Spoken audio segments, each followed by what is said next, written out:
आपका दिल तेजी से धड़क रहा है, सांसें हल्की हो रही हैं और आप अपने सीने से एक पत्थर का टुकड़ा चिपकाए हुए हैं। यह कोई साधारण भावना नहीं थी, बल्कि एक आदिम चीख थी जो इंसान की हड्डियों में दर्ज हो गई। वह गुफा हो सकती है, एक बोर्ड रूम, एक मंच या फिर एक रिश्ता।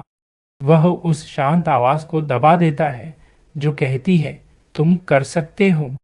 डर उस मिथक से ताकत लेता है जिसे हम फॉरबिडन फ्रूट कहते हैं। वह यकीन कि कुछ बड़ा हासिल करने के लिए आपको पहले कोई नियम तोड़ना होगा कोई। और इसी वजह से हम आदम और हव्वा की तरह संभावनाओं के किनारे खड़े रह जाते हैं।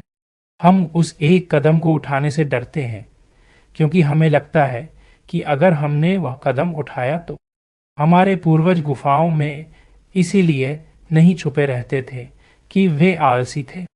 मैं चाहता हूं कि आप अभी कमेंट सेक्शन में जाएं और आज की इस सीख का मुख्य सार सिर्फ एक पंक्ति में दर्ज करें। जब आप लिखते हैं तो वह विचार आपके अवचेतन मन में स्थापित हो जाता है और हमारा प्रीफ्रंटल कॉर्टेक्स, जो तर्क और विवेक के लिए जिम्मेदार है, इन आदिम प्रवृत्तियों को नियंत्रित करने के लिए संघर्ष करता है। इसका अर्थ यह है कि हमारे भीतर एक मनोवैज्ञानिक युद्ध क्षेत्र बन जाता है। डर केवल फुसफुसाता नहीं, ये चिल्लाता है। क्या आपको पता है कि हमारा मस्तिष्क, जो कभी हमें खतरनाक परिस्थितियों में बचपन से हमें सिखाया जाता है कि ज्यादा सवाल मत करो, हमेशा सुरक्षित खेलो या तुम पर्याप्त अच्छे नहीं हो, ये बातें हमारे अवचेतन मन में इतनी गहराई से बैठ जाती हैं कि हमारी आदतें और निर्णय, यह हमें यकीन दिलाता है कि निष्क्रियता हमारी गरिमा और सुरक्षा को बचाएगी। जब हम किसी चिंता उत्पन्न करने वाली स्थिति से बचते हैं तो मस्तिष्क डोपामिन रिलीज करता है। यह अस्थायी राहत हमें अच्छा महसूस कराती है और यही चक्र बार बार दोहराया जाता है। धीरे धीरे यह हमारी आत्मविश्वास को समाप्त कर देता है।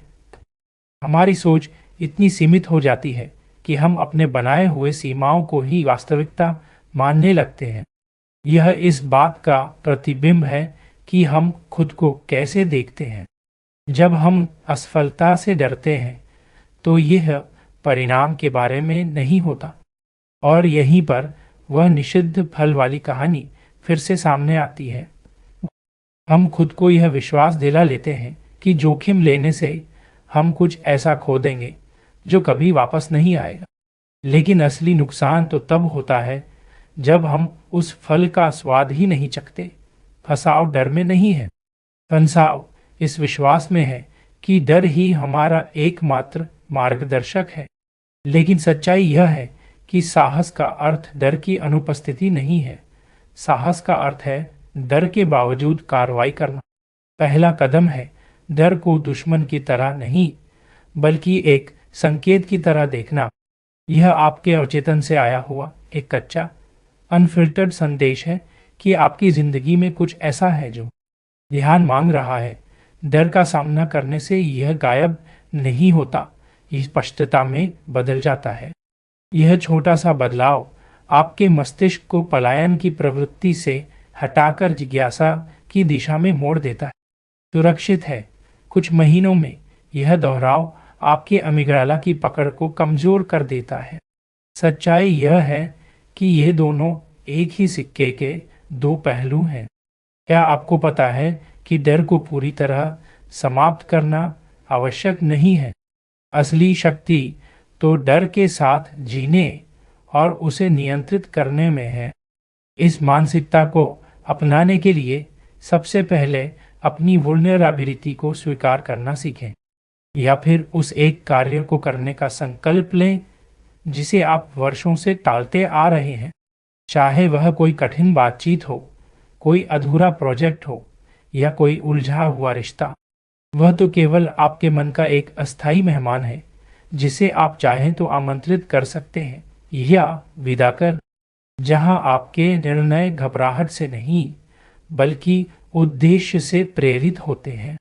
लेकिन अब आपके पास वह शक्ति है कि आप उसे एक मास्टर की तरह नहीं बल्कि एक अस्थायी आगंतुक की तरह स्वीकार करें। ऐसा आगंतुक जो आपकी दृढ़ता के सामने असहाय है, आपके मन में आए, बिना किसी निर्णय के, बिना किसी झिझक के। इस छोटे से कदम को अपनी शक्ति को पुनः प्राप्त करने की शुरुआत मानिए। अब अगले 1 घंटे में वह कुछ कीजिए जो आपको डराता है, पूरी तरह नहीं, लेकिन इतना कि आपके भीतर हलचल मच जाए। यह कोई बड़ी चीज नहीं होनी चाहिए। वह सीने में कसावट, दिल की धड़कन का तेज होना या पीछे हटने की वह बेचैनी, इन भावनाओं को दबाने की कोशिश मत कीजिए। चुना, हर बार जब आपने सीने में उठते शोर के बावजूद कदम बढ़ाया, आपने अपनी कहानी को फिर से लिखा। यह कोई एक बार की जीत नहीं है, यह एक दैनिक अभ्यास है। यह उन झूठी कहानियों के खिलाफ एक मौन विद्रोह है जो हमें सुरक्षा और मूल्य के बारे में सिखाई गई। आप एक सृजनकर्ता है, एक स्वप्न दृष्टा है, एक ऐसी शक्ति है जो कल की परछाइयों को आज। इस परिवर्तन को और गहराई से समझने के लिए डिस्क्रिप्शन में दिए गए लिंक से पुस्तक को अपनाइए। जरा सोचिए, आप एक प्राचीन और रहस्यमय जंगल के किनारे खड़े, चारों ओर एक गहरी खामोशी फैली हुई है, जैसे हवा में कोई अदृश्य खतरा मंडरा रहा हो। परछाइयां दीवारों पर अजीब आकृतियां बना रही हैं, मानो कोई अनकही बातें फुसफुसा रही हों। आपकी गुफा में जलती आग की हल्की हल्की रोशनी दीवारों पर डरावने साए उकेर रही है। उस पत्थर में छिपी छोटी सी चिंगारी आपको इस अराजक दुनिया में थोड़ा सा नियंत्रण का एहसास दिला रही है। यहीं से डर की शुरुआत हुई थी। झाड़ियों में हलचल का मतलब था शिकारी पास है। बादलों की गड़गड़ाहट का मतलब था तूफान आने वाला है। और जब कुछ अनजान या मना हुआ दिखता था, तो पेट में उठने वाला अजीब सा एहसास यही डर था। यह एक प्राकृतिक कंपास था जो हमें सुरक्षा की ओर इशारा करता था। लेकिन धीरे धीरे यही डर एक पिंजरा बन गया, जिसने हमें हमारी सहन शक्ति और संभावनाओं की सीमाओं में बांध दिया। लेकिन ध्यान दीजिए, डर सिर्फ हमारे पूर्वजों की कहानियों का हिस्सा नहीं है। यह आज भी हमारे भीतर जीवित मानसिकता से ताकत पाता है। उन कहानियों से जो हम खुद को सुनाते हैं, जैसे मैं पर्याप्त अच्छा नहीं हूं, मैं असफल हो जाऊंगा, पता नहीं आगे क्या होगा। डर इन कहानियों से पलता है, बढ़ता है और हमें जकड़ लेता है। अब जरा आज के समय की गुफा की कल्पना कीजिए। हालात बदल गए हैं, लेकिन वह तनाव और बेचैनी आज भी वैसी ही है। जब आप कोई जोखिम लेने की सोचते हैं, तो वह डर आपके सीने में महसूस होता है। आपका मन सवालों से भर जाता है। क्या हुआ अगर काश ऐसा होता। डर फुसफुसाता नहीं है, वह दहाड़ता है। नॉर्म चुनौती देनी होगी, या फिर उस अनिश्चितता के अंधेरे में कदम रखना होगा। कुछ गलत हो जाएगा, लेकिन यहाँ एक गहरा सत्य छिपा है। डर हमेशा जिज्ञासा से जन्म लेता है। यह हमारी इच्छाओं की परछाई है, जो हम अपने आरामदायक दायरे से बाहर कुछ नया चाहने के लिए चुकाते हैं। वे इसलिए रुकते थे क्योंकि अनजान दुनिया में कदम रखना मतलब था सुरक्षा को खोकर कुछ नया खोजने का जोखिम लेना। आग जलाना, तारे देखना, सभ्यताएं बनाना, यह सब उसी डर के बावजूद किया गया। क्या आपने कभी यह गहराई से सोचा है कि डर, जो कभी हमारी सुरक्षा का प्रहरी था, अब हमारी प्रगति का सबसे बड़ा अवरोध बन चुका है? प्रारंभ में यह डर हमारे अस्तित्व के लिए अनिवार्य था। जब हमारे पूर्वज घने जंगलों में रहते थे, तब यही डर उन्हें शेरों और अन्य शिकारी जानवरों से बचाता था। लेकिन समय के साथ यही डर एक दोधारी तलवार में परिवर्तित हो गया। अब हम केवल शारीरिक खतरों से नहीं डरते, बल्कि उन अदृश्य आशंकाओं से भी भयभीत हो जाते हैं जो हमारे मन में गहराई तक घर कर चुकी हैं। दूसरों के जजमेंट का डर, हमारी आत्म छवि के टूटने का भय, या हमारे कंफर्ट जोन के छिन जाने की आशंका। यह डर, जो कभी हमारा रक्षक था, अब हमारे सपनों का विध्वंसक बन गया है। यह हमें यह विश्वास दिलाता है कि खुशी दर्द से बचने में है, न कि विकास को अपनाने में, और दुर्भाग्यवश हम इसे सच मान लेते हैं। यह डर हमारी सोच में धीरे धीरे प्रवेश करता है, हमारी महत्वाकांक्षाओं को कुंठित करता है और हमें आत्मसंदेह के अंतहीन चक्र में फंसा देता है। हम खुद से कहते हैं, मैं अभी तैयार नहीं हूं, या अगर मैं असफल हो गया तो क्या होगा। लेकिन गहराई से विचार करें, क्या असली खतरा असफल होना है, या उस व्यक्ति का धीरे धीरे समाप्त हो जाना जो हम बन सकते हैं। डर केवल हमें पीछे नहीं रोकता, यह हमारे हाथों से हमारा भविष्य छीन लेता है और बदले में हमें हमारी एक अधूरी, कमजोर छवि सौंप देता है। लेकिन इस तनाव के भीतर एक गहरी सच्चाई छुपी है। डर स्थायी नहीं है, यह केवल एक कहानी है जिसे हमने अपने आप को वर्षों से सुनाया है, और हर कहानी को फिर से लिखा जा सकता है। यह कोई विकल्प नहीं है कि आप डर का सामना करेंगे या नहीं। वास्तविक चुनौती यह है कि क्या आप डर को अपनी नियति तय करने। हमारा मस्तिष्क एक अद्भुत कृति है जो अस्तित्व की इंजीनियरिंग का उत्कृष्ट उदाहरण है। यह खतरों को अवसरों से अधिक प्राथमिकता देता है, लेकिन यही डिजाइन तब एक कारावास बन जाती है जब हमारी दुनिया अब शिकारी जानवरों या अकाल जैसे खतरों की मांग नहीं करती। हमारा एमिगडाला, मस्तिष्क का एक छोटा सा बादाम के आकार का हिस्सा, मिलीसेकंड्स में फाइट या फ्लाइट रिस्पॉन्स को सक्रिय कर देता है। यह हमारे शरीर को एड्रेनलिन और कोर्टिसोल से भर देता है ताकि हम खतरे का सामना करने के लिए तैयार हो सकें। लेकिन आधुनिक जीवन में, जहां खतरों का स्वरूप अमूर्त है, यह प्राचीन अलार्म सिस्टम गलत सिग्नल देने लगता है। यह सामाजिक असुविधाओं को भी अस्तित्व के संकट के रूप में देखता है। परिणाम स्वरूप हम एक अवचेतन जाल में फंस जाते हैं। हमारा मस्तिष्क काल्पनिक खतरों पर अत्यधिक सतर्क हो जाता है। हम बार बार सबसे बुरे संभावित परिणामों की कल्पना करते रहते हैं, जैसे कोई टूटा हुआ रिकॉर्ड। यह तर्क को डुबो देता है हमारे भीतर के प्राचीन अस्तित्व प्रवृत्तियों की गूंज से, और इसे और भी कठिन बना देता है। हमारा मस्तिष्क जो वास्तविकता को विकृत कर देता है, हम छोटी छोटी बातों को बड़ा संकट बना देते हैं, या फिर हम द्वैतवादी सोच में फंस जाते हैं जहां हर विकल्प या तो सब कुछ है या कुछ भी नहीं। लेकिन याद रखें, डर केवल एक कहानी है और हर कहानी को फिर से लिखा जा सकता है।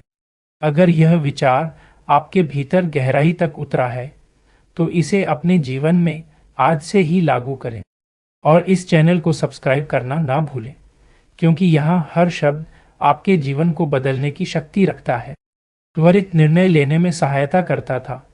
आज वही मानसिकता हमारी महत्वाकांक्षाओं के खिलाफ एक बाधा बन चुकी है। सोचिए, सार्वजनिक मंच पर बोलने का डर केवल शर्मिंदगी का मामला नहीं है।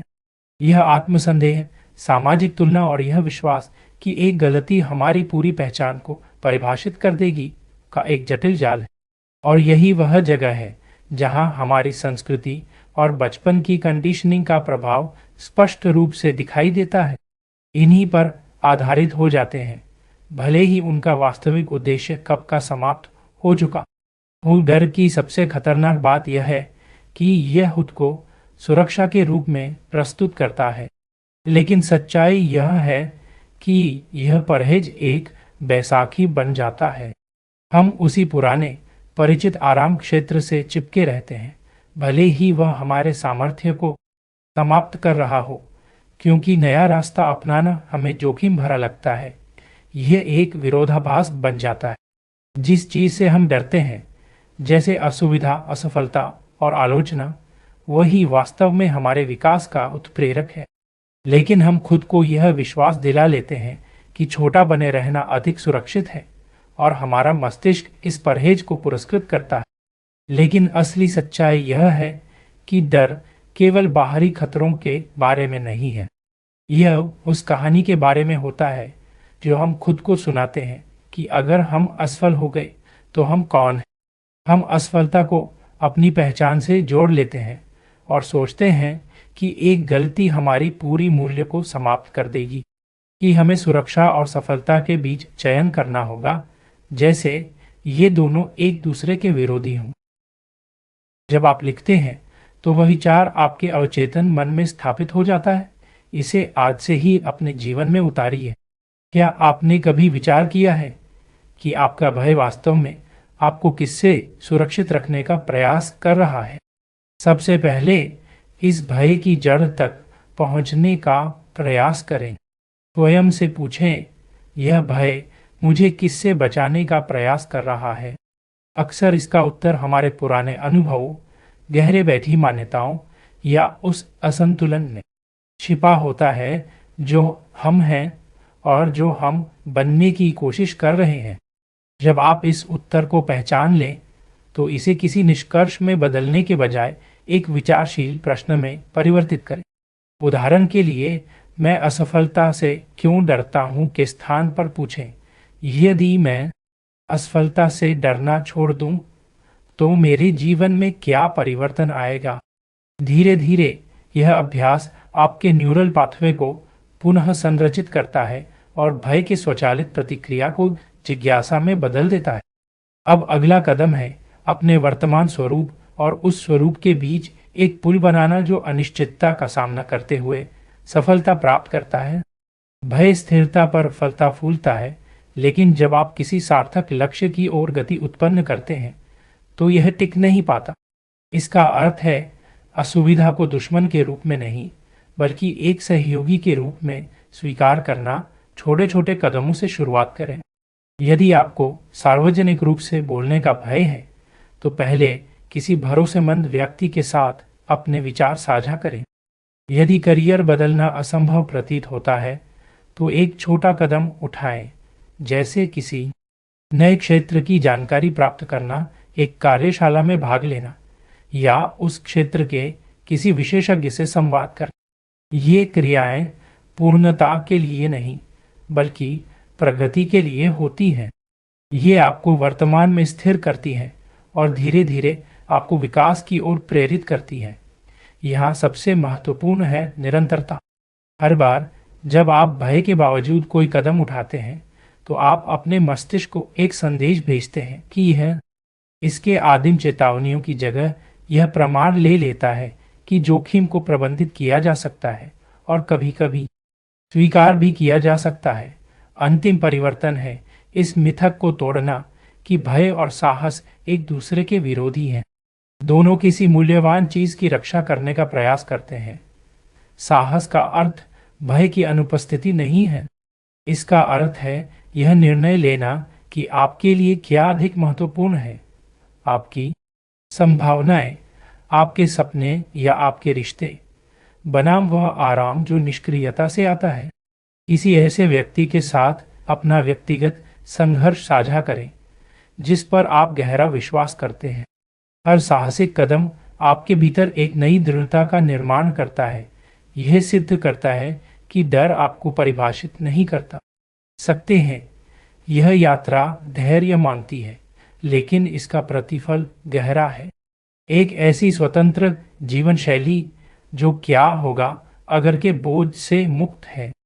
डर बार बार लौटेगा क्योंकि यह मानव होने का स्वाभाविक हिस्सा है।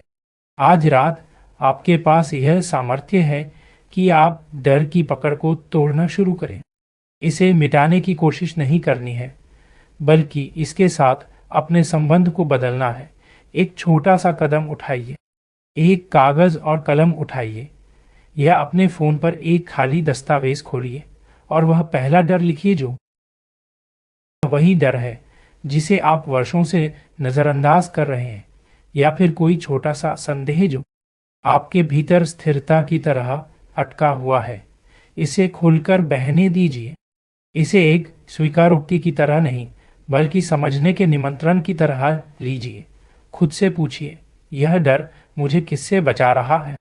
क्या यह अस्वीकृति का डर है, असफलता का, या खुद को दूसरों के सामने कमजोर दिखाने का? इसके मूल तक पहुंचने की कोशिश कीजिए। आपने पहली बार ऐसा कब महसूस किया था? क्या यह बचपन के किसी अनुभव से जुड़ा है, किसी कठोर सबक से, या किसी ऐसी कहानी से जो आपको यह बताती थी कि आपको कैसा होना चाहिए। यह अभ्यास डर को हल करने के लिए नहीं है, बल्कि उसकी परतों को समझने के लिए है। अक्सर हम डर को सच मान लेते हैं, जबकि वह केवल एक कथा होती है जिसे हमने अपने भीतर आत्मसात कर लिया है।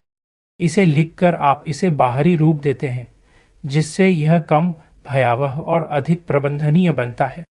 यह उतना ही छोटा हो सकता है जितना कि उस मित्र को कॉल करना जिसे आप टाल रहे हैं, वह ईमेल भेजना जिसे आप हफ्तों से रोक रहे हैं, या फिर आईने के सामने खड़े होकर खुद से वह सच्चाई कहना जिससे आप बचते आ रहे हैं।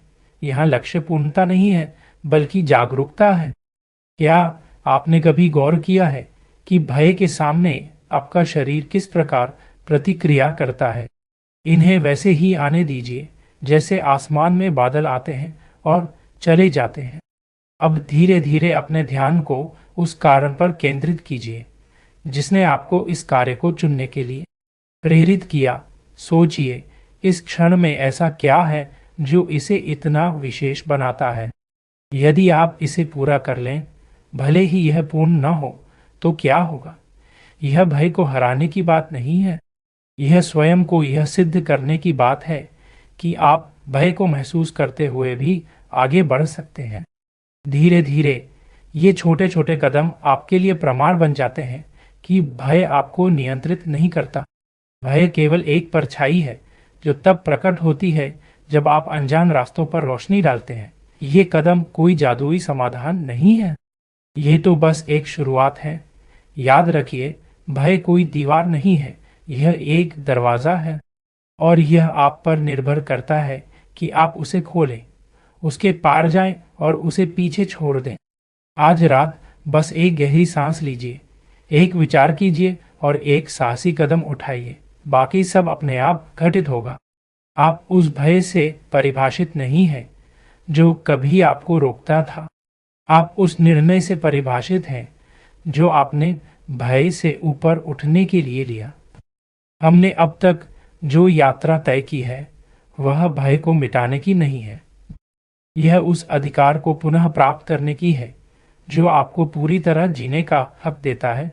भले ही भय मौजूद हो, भय हमेशा रहेगा, यह सत्य है।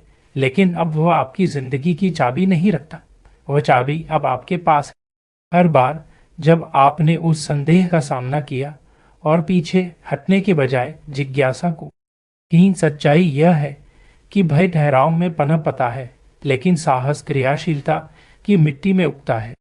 और जब आप क्रियाशील होते हैं, चाहे वह पूर्ण न हो, चाहे वह हिचकिचाहट के साथ हो, लेकिन इरादे के साथ हो, तो आप स्वयं को यह सिद्ध करते हैं कि आप अपने भय से कहीं अधिक हैं। की रोशनी पर हावी नहीं होने देती। यह पाठ एक सरल लेकिन क्रांतिकारी विचार पर आधारित है। यदि आप इसे कल्पना कर सकते हैं, तो आप इसे साकार कर सकते हैं। यह स्वयं को खोजने की एक मार्गदर्शिका है। अपनी वास्तविकता को बदलने की शक्ति आपकी कल्पना से प्रारंभ होती है। एक ऐसी जिंदगी की कल्पना करने की शक्ति जो भय की पकड़ से मुक्त हो। अगर आप अपनी आंखें बंद करते हैं और स्वयं को अपने जीवन के अगले अध्याय में देखते हैं, चाहे वह किसी महत्वपूर्ण बैठक में बोलते हुए हो या उस जुनून का पीछा करते हुए जिसे आपने अब तक दबा रखा है, तो आप केवल एक सपना नहीं देख रहे, आप अपने भविष्य का खाका तैयार कर रहे हैं। हमारे मस्तिष्क के लिए कल्पना और वास्तविकता के बीच का अंतर लगभग न्य है। दोनों के लिए प्रतिक्रिया की गति समान होती है। इसलिए अपनी कल्पना को सीमाओं से परे ले जाइए। अपने आप को बिना किसी डर, बिना किसी संकोच और बिना किसी रुकावट के कल्पना कीजिए। इस दृश्य को अपना मार्गदर्शक बनाइए, इसे अपनी दिशा का आधार बनाइए। अब मैं आपसे आग्रह करता हूँ, इस यात्रा से आपने क्या सीखा? वह कौन सी एक सच्चाई है जो आपको आगे बढ़ने के लिए प्रेरित करती है? अपने विचारों को केवल एक अभ्यास के रूप में मत देखिए।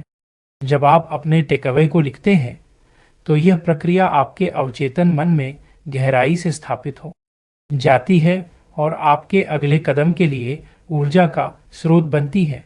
अपने अनुभव का सार दूसरों के साथ साझा कीजिए। आपके शब्द उन लोगों के लिए प्रकाश बन सकते हैं जो अपने जीवन के संघर्षों में खड़े हैं।